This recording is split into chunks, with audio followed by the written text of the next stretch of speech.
Hemos estado trabajando con listas y hemos visto, de hecho, listas que tienen elementos divisores, hemos visto listas anidadas, y vamos a ver ahora diferentes opciones que podemos añadir a los distintos elementos de las listas, porque si fuese esto todo lo que podemos hacer, la verdad que se nos quedaría bastante corto. En el ejemplo tengo una serie de enlaces metidos dentro de los elementos LI. Dentro de ellos yo puedo añadir todo lo que quiera, de hecho podría hacer esto mismo sin necesidad de utilizar enlaces. Por ejemplo, algo que es bastante interesante es la posibilidad de añadir un segundo enlace dentro del elemento de la lista. Por ejemplo, voy a añadir un enlace, eso sí, que no conduzca a ninguna parte, simplemente para ver que lo que va es a darle un aspecto distinto. Me va a dividir ese elemento de la lista en dos partes y así, por ejemplo, podría, al hacer clic sobre PhoneGap, añadir una ventanita en la que me dijese lo que es, un diálogo, y luego al pulsar en el botón que me mandase directamente, por ejemplo, a esa página. Otra cosa que puedo hacer, por supuesto, es añadir imágenes. Así que dentro del Ahref añadiría la etiqueta de imagen, src, seleccionaría la imagen que quisiese y vemos como él ya me va añadiendo esa imagen. Aquí tendría esa imagen con ese texto. Imágenes que además puedo controlar. Quiero decir, yo en un momento dado puedo a cualquiera de todos estos elementos añadir clases de CSS y mediante mis propios estilos configurar cómo quiero que se visualice cada una de esas imágenes. Más cosas que puedo hacer es también añadir etiquetas dentro de todos estos contenidos. Entonces, por ejemplo, pues dentro de PhoneGap Builder podría añadir una etiqueta h3 y luego aparte pues añadir más texto. Por ejemplo, servicio online. Guardaría, recarga y él se ocupará de configurarme cómo se va a visualizar todo esto. De hecho, le voy a poner un H2 para que se distinga mejor.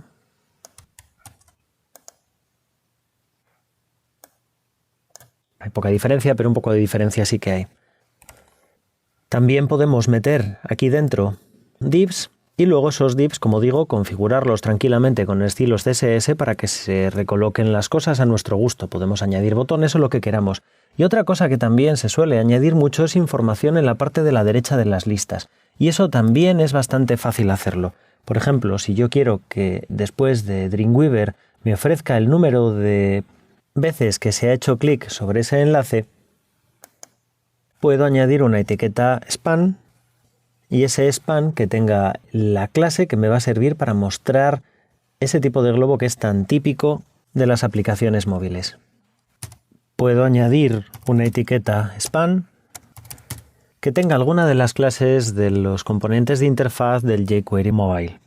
Si voy escribiendo UA, me va dando diferentes opciones. Entonces, en este caso va a ser para los elementos de LI y dentro de esos elementos de LI puedo seleccionar el que me interese. En este caso, count. Cerraría la etiqueta y aquí añadiría el número de veces que se ha hecho clic. Guardo, hago clic, lo bajo y aquí vemos que me aparece un 33 al lado justo de ese Dreamweaver. Además, también puedo hacer más cosas. Por ejemplo, dentro de todos esos elementos de interfaz de usuario que hemos visto, tengo muchas más opciones. La posibilidad de, en vez de añadir ese span, pues de añadir cualquier otro tipo de elemento. Y ese cualquier otro tipo de elemento podría ser una imagen. Podría ir aquí a PhoneGap Builder,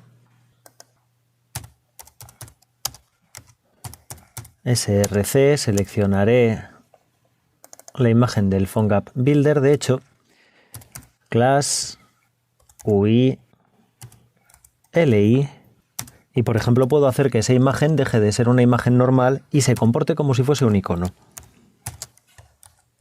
Selecciono y me muestra esa imagen como un pequeño icono. Otra opción, colocar valores en la parte de la derecha. En vez de esta imagen, puedo pedir que añada un elemento con la clase UI LI aside, o sea que me lo ponga en el lateral. Y dentro de esa P pues puedo poner también cualquier valor, por ejemplo, test. Y aquí vemos cómo efectivamente me pone ese texto colocado a la derecha y de una manera distinta. Es interesante estudiar para lo que sirve cada una de esas clases que podemos añadir para los elementos de interfaz propios del jQuery Mobile.